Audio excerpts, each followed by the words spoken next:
That's the first shot of Spider-Man in the film, and we've been working on it for about about 8 months. But it takes place very early on in the film when we first see Spider-Man. We wanted to establish that iconic version of Spider-Man that we all know and love. Every day I wake up knowing. That was the last shot we did of the movie. That's the last thing we shot in New York. And yeah, we're there. We're doing it. I had a line on me. You know, but that was CGI'd out, you know, obviously. I had a harness on underneath my t-shirt and jeans or whatever, and they had a line on me, just a safety line, just to make sure if I did do something stupid or kind of like go through with a suicidal impulse, as you do when you're on a, you know, that's the thing. It's like, are you like when you know that vertigo feeling you have? It's like you're afraid of falling, or are you afraid of jumping? You know what I mean? Like, because part of you is just like compelled to just jump when you're at such a beautiful height.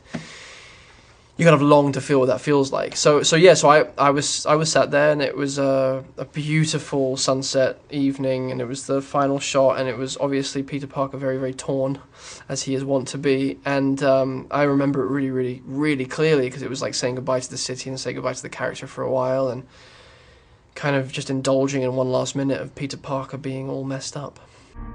That the more people I try to save, the more enemies I will make.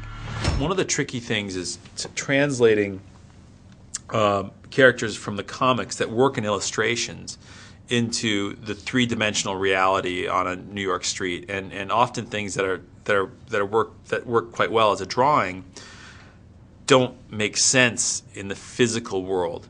And so we wanted to make Rhino into something as powerful as he is in the comics, and as sort of simple-minded and direct as he is in the comics, but with a with a suit that felt of this world. And I wanted, there's certain hints about its creation. It's only teased in the movie. It's really not a big part of the film.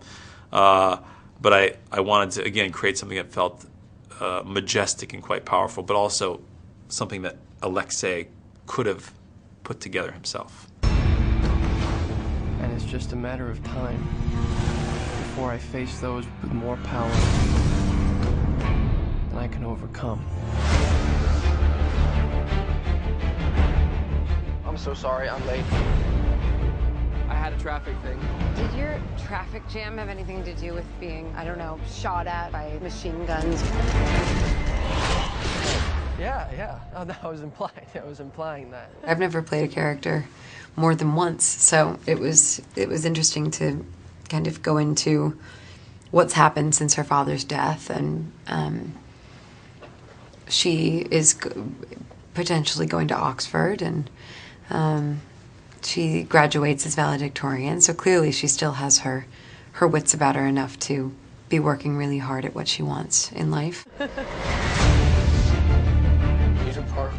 It's right after Peter and Harry see each other for the first time in a very long time. You know, they've been childhood friends from this point, but they were estranged from each other. Harry went off to private school, and then they come back into each other's lives. And this is the first time they're going out and walking and talking. And, you know, it's that awkward moment when you haven't seen each other, someone for a long time. So it's awkward, but also you're old friends, so it feels like it feels like no time's passed at all. Harry Osborn, you're gonna want to see this.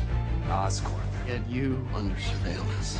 Why? Isn't that the question of the day? I don't want to reveal too much of the plot, but there is. Peter learns about certain things about his past that will inform his future in very provocative ways. There's something you're not telling me, Aunt May. I once told you that secrets have a cost. The truth does too. Secrets have a cost, but the truth does too. I think there's a line that Aunt May said in the first movie, which was, "Secrets have a cost, Peter." And we recapped that line, and we reimagined it a little bit. She said, "I once told you secrets have a cost. I guess the truth does too." Which means that any way you cut it, nice, there's going to be some challenges ahead. My name is Richard Parker. I have discovered what Oscorp was going to use my research for. The big prominent villain in this movie is Electro, but there's many adversaries that Spider-Man's going to have to face. But the evil empire, the consistent thing between them all, is the evil empire known as Oscorp, or what's becoming this evil empire. And I think that's something that may inform people's viewing of the trailer. I have a responsibility to protect the world from what I know they're capable of. Questions will be answered. What is all this? The future. We literally can change the world. What about Peter? Not everyone has a happy ending. That's a Norman Osborn line. I wouldn't say it's a dark movie, but there's very powerful forces at work that are emanating from Oscorp. Oscorp is the place from which all nasty things emerge in this movie. And Spider-Man's going to have to confront that.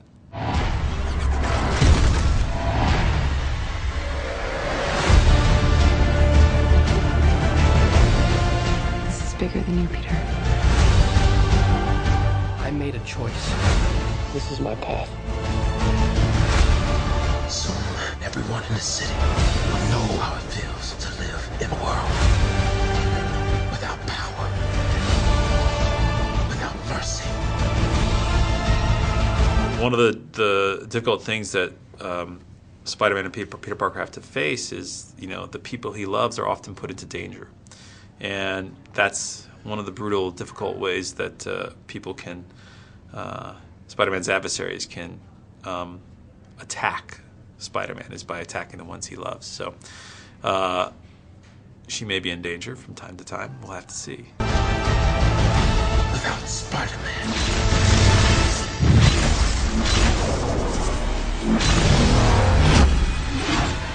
It was interesting. It was kind of freaky to have to be locked in that position for hours, and you couldn't. Even if they wanted to get you down, they had an emergency switch, but it would still take about 20 minutes to 25 minutes to get you out. So once you go in that contraption, you know you're going to be there for a few hours, so you had to get your mind set for that. And then it was about being Electro, finding the voice and finding the evil, the threatening, the threats of what's going to happen. And we've always seen that, where the person threatens, I'm going to kill you, I'm going to do something bad to you, but they're in a situation, how could this possibly happen? So to set that up to where, it was real, and then it was just myself and, really Mark Webb just taking me through all the emotions, because he knows what's going to happen after he shoots the plate, the rendering, the CGI and everything like that. So just trusting him, man, and trusting our instincts.